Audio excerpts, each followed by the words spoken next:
All right, the other team in the other side of the Battle of Florida, and that's the Tampa Bay Lightning. 59 points, third right now in the division. I know Toronto is ahead of them in terms of points percentage, but got to play the games too. So I get Casey's point. Got to play the games. Yeah, exactly. Yeah. But look, like, Tampa, they were kind of peaks and valleys. Like they had their peaks and valleys, so far this season, kind of one up, one down, and concerned about them at times, but they look like they're the old Lightning. 8-2 in their last 10. They've won 3 in a row. The Lightning look like they're back. What do we have to say about the Bolts? I think that we were spot on about these guys in the preseason when we talk about, I said they've lost a lot of depth, but the stardom of this team, you can't count them out. And boy, have they been good. Kucherov is a man on fire. I'm going to lock him in at top 3 in MVP votes this year. Not too far off a 2-point per game pace at this point. It's unbelievable. Point, Kucherov, Stammer, all point per game or higher. They're all clicking. Braden Point might be the most underrated player in the league at this point. So they're all phenomenal. And we also mentioned that defense would be the only thing that might cause these guys a bit of trouble in the season. And Chad pointed that out. That was your main point. But funny enough, you were like right and wrong about that point, because you said it was the depth that's going to cause them problems. But I actually ran the expected goals for the D pairings of this team above 200 minutes, and the Dehan Radish pairing is their best pairing in those terms, and Hedman and Perbix are the last, which doesn't make a lot of sense. I guess it's because they're probably playing the best quality of competition all the time. Sure. But the point I'm getting at, I'm not saying Hedman and Perbix have been bad. I'm saying the depth guys are getting their job done. It's just, as a team, the defense has been kind of, middle of the pack in the NHL, and it's taken its toll on the goaltending. The goaltending hasn't been bad. It just, they're allowing a lot of chances, and the puck is going in the net per the stats. Yeah. And Johansson, the worst goalie to ever play in the NHL, as that one reporter said. He hasn't been that good, but man, he's getting it done. He's a backup goalie, and they have points in 15 of the 22 games he's played. That's all you can ask for. That's all you can ask for as a backup goalie. So I don't know. This team's getting it done because their superstars are superstars. Yep. Yeah. I mean, it's similar to, I make the comparison now all the time to Martin Jones last year on the Seattle Kraken. I think he had like 27 wins or something with an 885 save or something like that. It's like, you can win games if your goalie's not great. You just have to outscore your opponent. And for the most part, that's what Tampa Bay's been doing this season. But God, their defense is leaky, man. Team defense, they give up the like crazy chances. They never used to give up this much. And I remember saying this even going back to last year's trade deadline, saying that this was something that the team should have addressed, getting another top 4 defenseman just to lock down the D a bit. I get that their depth guys have been adequate, and maybe it doesn't look so bad because, their goalies have been okay, not Vasilevsky level great, but Vasi's been okay since coming back. He's been league average this year. Yeah, he's been okay, right? And then they've also been outscoring their problems, so maybe the defense doesn't look so bad because of that. But I mean, at the end of the day, it is pretty crazy that this team was without all the depth they had last year up front. They lost 5 key guys. Without Sergachev for parts of the year this year, without Chernak for parts of the year.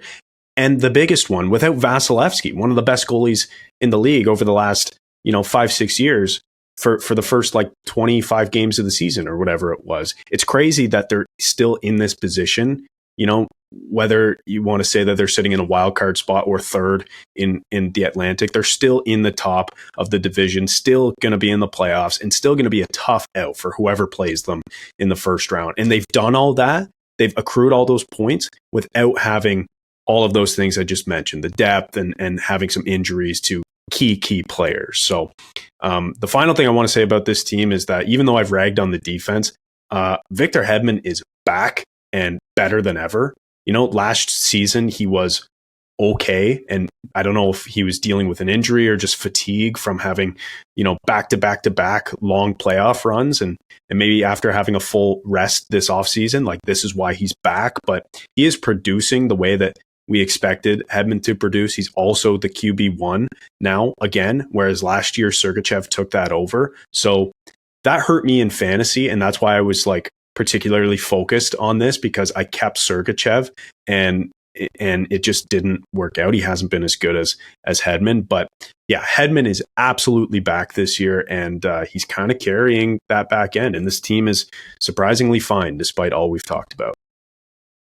Yeah, exactly. And it wouldn't surprise us if Julien BriseBois went out and got another defenseman at the deadline. We've heard the rumors about Tampa being connected to Sean Walker in Philly, as an example. Former King went from LA to Philly, of course, in the offseason. But, a guy like that, just to add some extra depth to that back end. But man, guys like Radish, Perbix, some of their call-ups like Thompson, that Declan Carlisle as well, who we had no clue who that was. But man, again, like, talk about next man up. Guys from Syracuse that Tampa has been just bringing up for years, and guys that have been marinating for years in the AHL come up and are just able to be serviceable players for this team. We say that they're going to be buyers because they always are, but how does the team have any assets left? They spend at minimum one first round draft pick every single trade deadline. They spent a whole draft class on Tanner Jeannot. Like, That's what true. Jeez. I don't know. I'm sure they're going to do it. They'll probably pay an arm and a leg for a defenseman. You're right. And yeah, they have Isaac impressive. Howard.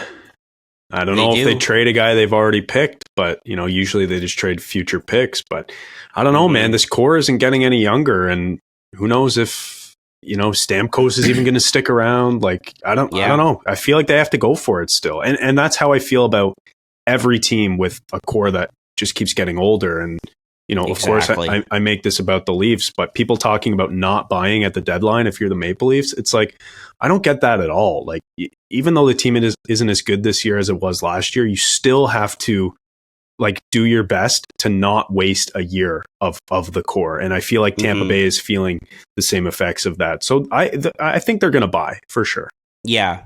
Like, and again, we know that Tampa pays high prices. The Jeannot deal, a first rounder for Blake Coleman, a first for Barclay Goodrow, and the list goes on. But I don't know if we'll see deals like that from this team, but adding on the edges, I think, to give them depth on the blue line, maybe up front, I could see more of that approach. But we know that Julien BriseBois is a stone cold killer, and he is aggressive. And so, again, it wouldn't surprise me if Tampa just sticks to the usual, pay a high price and go for it. But yeah, their stars have been their stars. It's been ridiculous. Kucherov, Brandon Hagel, very underrated player on that team, I think. Point, Stamkos, Nick Paul, another guy who doesn't get enough credit. And they're well coached.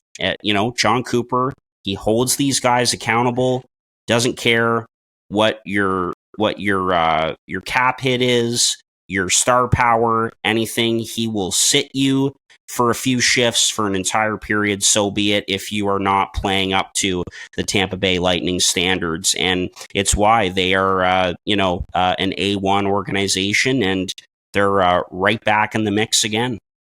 Man, I respect Nick Paul. That guy, Yep. I respect him because I hate him. Every time New Jersey plays Tampa, he's a pain to play against, and he comes up with big goals. He's a great player. Big body, clutch, just seems to piss you off whenever he's out there. Totally you hate him because you ain't him. You don't have him. What? Yeah, we're haters. Nick Paul haters, certified.